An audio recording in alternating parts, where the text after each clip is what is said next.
Hari ni Ana nak sharekan dekat korang The Connaught One Type C yang harga bermula RM515,000 untuk 960 square feet, 3+1 bilik, 2 bilik air dan juga 2 car park. Samaan dengan RM540 per square feet guys. Jom kita tengok. So ni adalah yard area dia, lebih kurang 3 kaki kali 5 kaki. Masuk-masuk je korang akan nampak ruang tamu dan juga ruang makan dan balcony area dia dekat depan situ.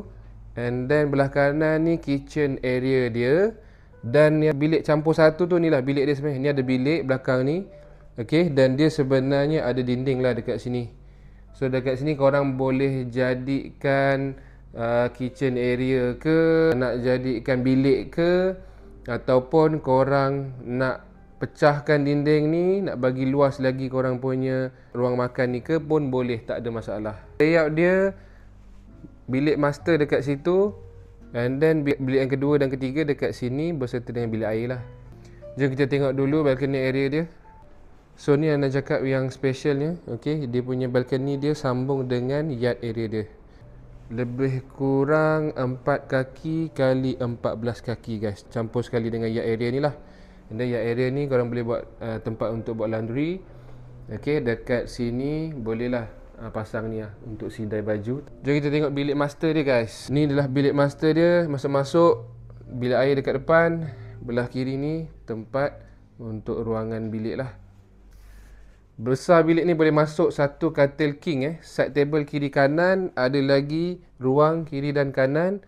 Depan ni pun ada lagi ruang, siap boleh letak almari baju lagi. Okay, so besarlah bilik master dia ni.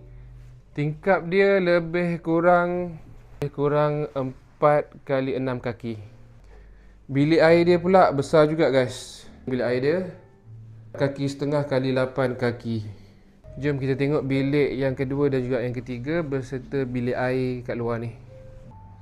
So ni bilik dia yang ketiga. Bilik yang ketiga pun besar. Okay, boleh masuk katil queen. And then dia punya tingkap kecil sikit, lebih kurang 2 kaki setengah kali 6 kaki. Bilik yang ketiga sama juga, boleh masuk katil queen, side table kiri kanan, almari baju. Okay, dan juga dia punya tingkap lebih kurang keluasan 3 kali 6 kaki. Bilik air dia pun besar juga guys. Ini unit dia semua besar-besar. Untuk bilik air ni keluasan lebih kurang 4 kaki setengah kali 9 kaki lah lebih kurang. Okay, dan bilik air dia memang fully tiles macam ni. So apa pendapat korang tentang unit ni? Berbaloi ke tak berbaloi?